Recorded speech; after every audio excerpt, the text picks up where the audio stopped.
Welcome to the SwimSwam podcast. I'm Coleman Hodges. Joining us today, 2020 Tokyo Olympian, and most recently, Florida Gator. Today, we're sitting down with Jake Mitchell. How's it going, man?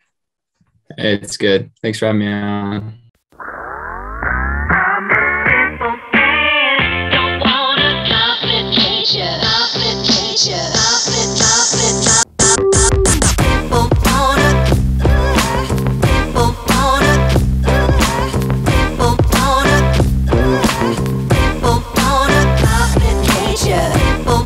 Coming on.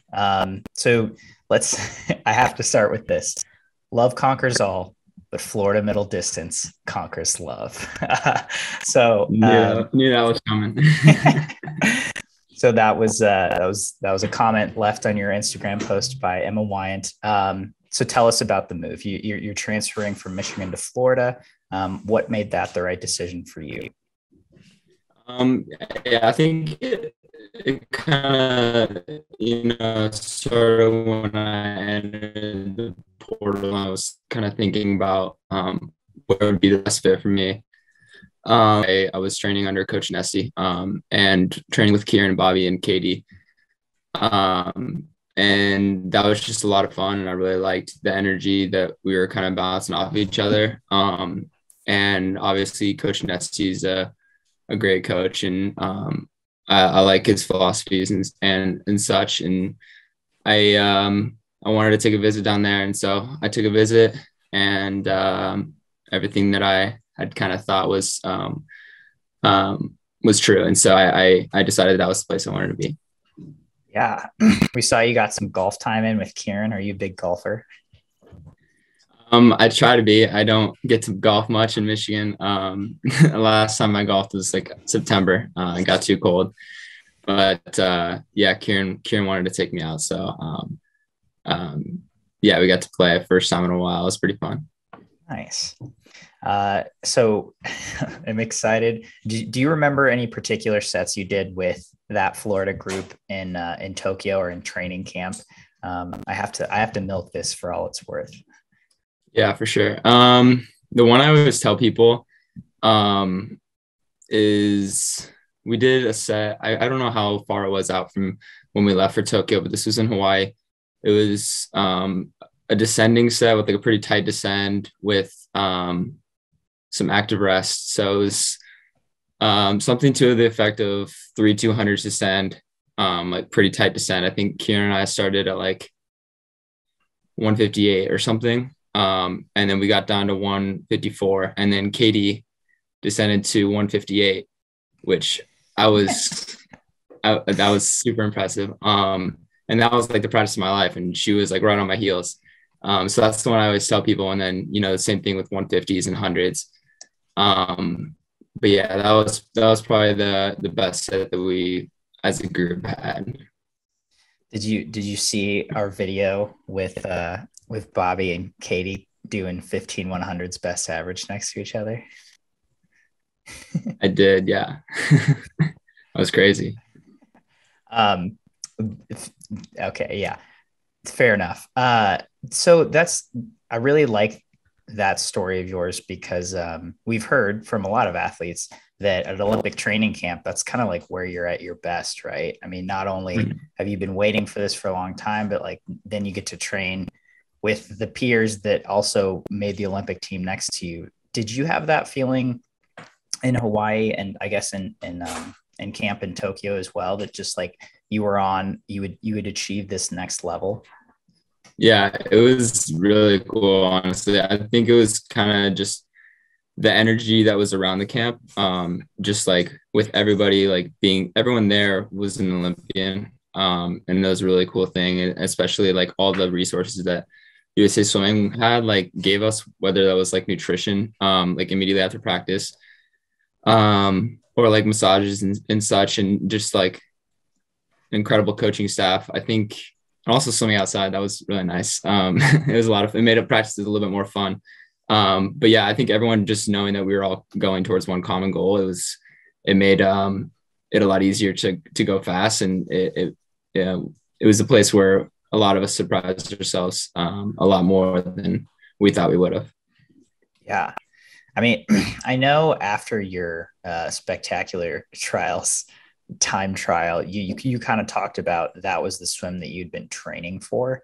Um, and, you kind of knew you were confident that you had a swim like that in you. But, going 158 to 154, having the practice of your life, having that training block like that, did you also surprise yourself even after having that, monster swim at trials? Um, I think I was happy that I was able to go faster at Tokyo, even if it was only a half second. Um, I think, obviously when you make an Olympic final, like even if I was 2 seconds off of the highest seed going into finals, I think obviously like you're gonna want to win a medal. And so I mean, I think it was a little bit disappointing, I think, and such, but I think I did a pretty good job of finding out different ways to swim. I was talking to my coaches and Nesty and was saying that I found 3 different ways to swim a 345. One going out 149, and then 2 that were a little bit more like more even split. So I think it was cool to get that many kind of swims under my belt, and I think I'm definitely now ready for the next barrier. Yeah. It's the foreign free, especially for Americans, has been kind of an elusive event, right?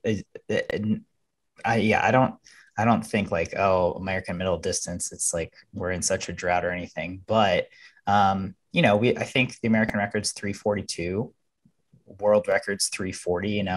But for a lot of people, it's kind of this weird balance of you have to have the speed, especially the closing speed, but you also, like you said, like the even split, even sometimes a negative split, is kind of the way you have to do it.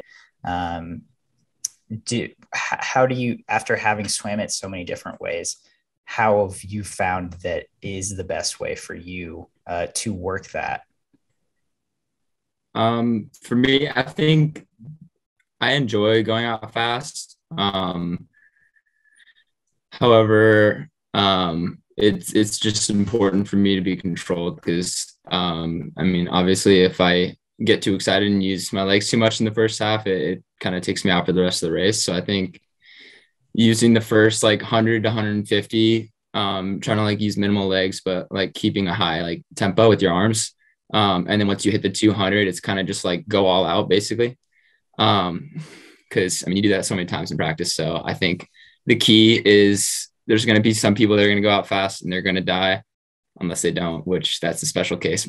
But it's really important to have that strong back half. And so I think I like the more negative split, even split type way of swimming it, because it helps me feel a little bit more confident in the second 200.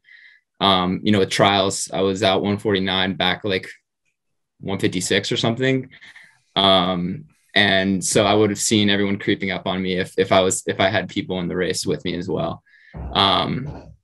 But yeah, I like the more even split. I think it's more fun. Especially like if you're with people, it's better and you get a little bit more like adrenaline towards the end of the race because you think you're catching people and such. So I like the more even split a little bit better. So I have a couple questions off of that one. First of all, you mentioned trials in your time trial when you hit the Olympic A cut, you were 149, 156. Do you think you had to swim it that way in order to get the time and to make the team in that race? I think so. I think in the actual final on the first night, all I was thinking about was get second. And I assumed, because this is my first trials, I assumed that getting second would get me the cut because that's what I had always seen. And so I knew that, going into the time trial, I needed to have more speed going out. I needed to be able to be out fast to give myself a shot. Because if I was going to hang around in the back end, like I wasn't going to be able to get it. So I kind of used the crowd and the momentum and the adrenaline to take it out. And then, really use them on the back half because it was hurting. I'm sorry if I asked you this question at the time, or maybe you got asked this a lot at the time. Did you were the only one in that time trial, and then I know there was at least one more time trial where a few other guys were set to try to get that cut as well. Did you pick that slot by design? Like, did you want to be by yourself, or did you just happen to pick that slot and no one else picked it? So I was told that everyone else was going to do it. I think it was Friday.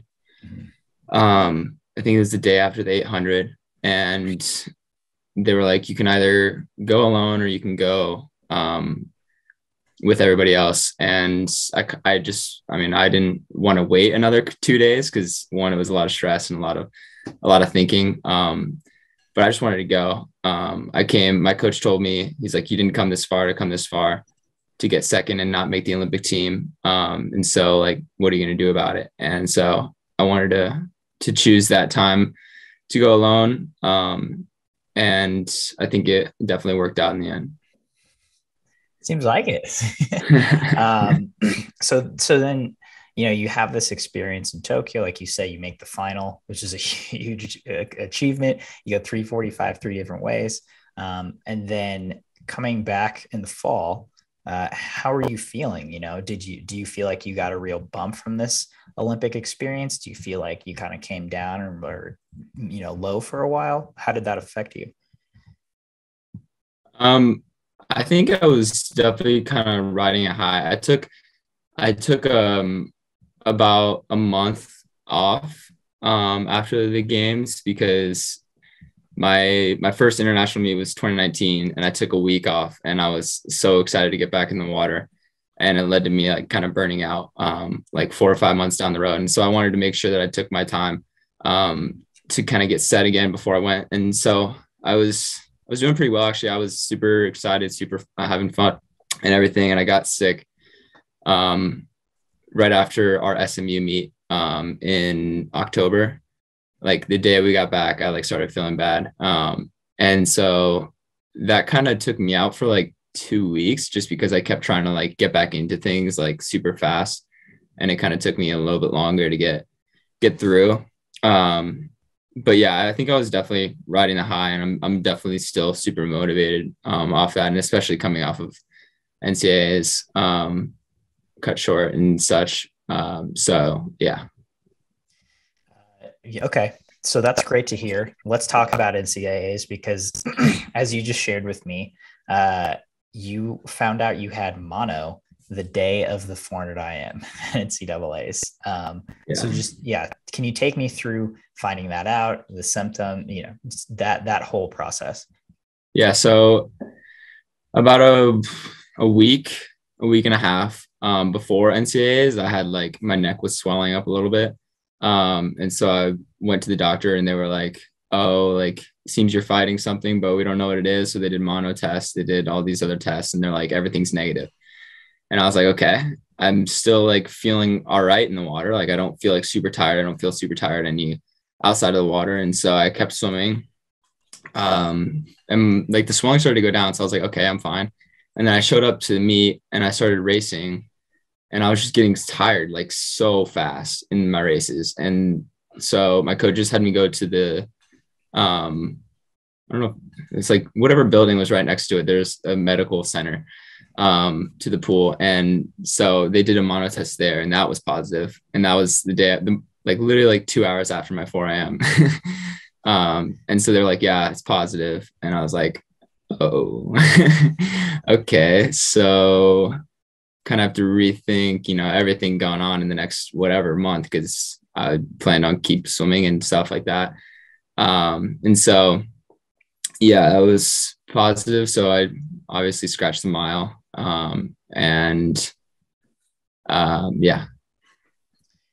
So how do you have to handle that now? I mean, do you have to take time out of the water? Were you planning on doing that anyway? Or, what is dealing with that look like moving forward? Yeah. So I was supposed to I took like a week. There was 1 week that they call no activity. So I had from the moment that I found out I was positive up until last Monday. I was out of the water, not allowed to do anything. But I didn't have any sore throat. I didn't have any fever. I didn't have any like tiredness out of the water. I was just kind of chilling, which is weird. And so, because I mean, everyone that I'd heard at Mono was like, oh, like sore throat, fever, all this stuff. And so I was a little confused. And so I was like, all right, well, this is good because that means I'll get to get back in the water. And so they told me I could get back in, but it's like a 15-day, like a 2-week, 2.5 week kind of gradual build back. And so I'm in that right now. I think like next Wednesday, next Thursday, I'll be able to like start training full time again. And so, yeah, right now I'm still kind of limited to like an hour and a half of swimming every day and kind of just like what I feel, just go with how I feel and basically just trying to get back up to 100%. Yeah. So then I know you're going to Gainesville within the next week or two. I'm going home. I'm going home to Carmel. Oh, okay. Next week. Yeah. And then still trying to figure out when I'm going to get down to Gainesville and hopefully, sooner rather than later, but we'll figure it out. Gotcha. Okay. So going home to Carmel next week and then to Gainesville TBA. So do you have a plan yet for, swimming? I'm guessing you're not going to trials in a week and a half, but do you have a plan for the rest of the summer? Yeah. I mean, I think I've debated like going to trials a lot. And I mean, as much as I would love to like have some miraculous recovery where I go and I make the team off of like some month-long mega taper, I think that would be awesome. But at the same time, I am not able to even hit like race pace until like late next week, which would put me at about 5-6 days out. So I think it's the best idea for long-term, to just make sure I'm getting back and then, getting down to Gainesville, and training for nationals in Irvine. So that'll be the end of the season goal. Gotcha. That sounds like a plan. I'm so sorry that happened to you. That sounds pretty not fun. I mean, did you have a hard time processing that or dealing with that at the time? Do you feel like you're still having a hard time with it if you are?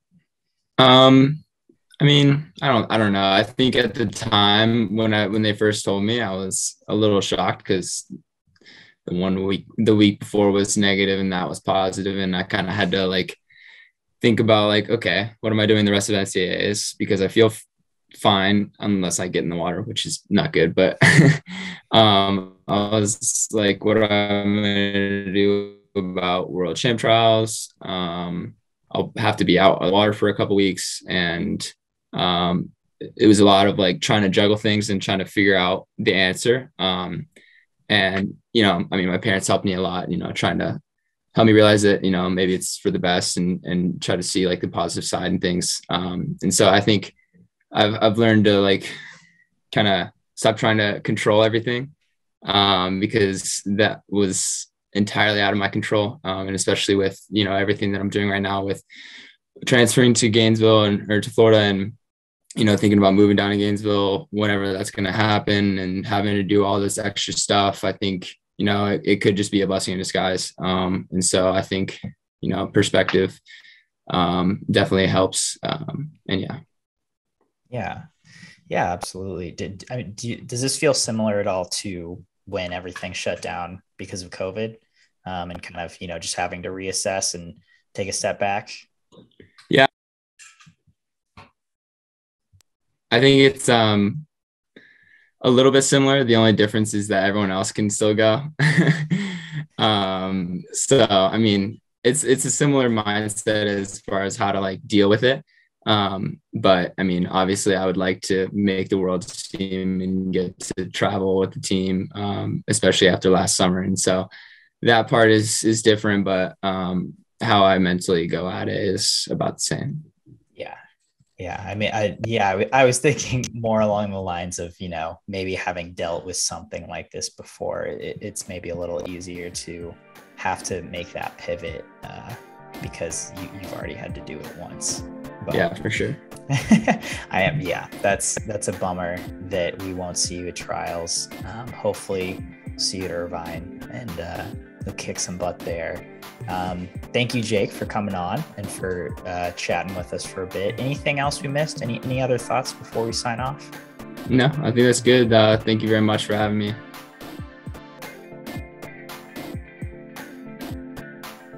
You've been listening to the SwimSwam podcast. Stay tuned for new episodes every week.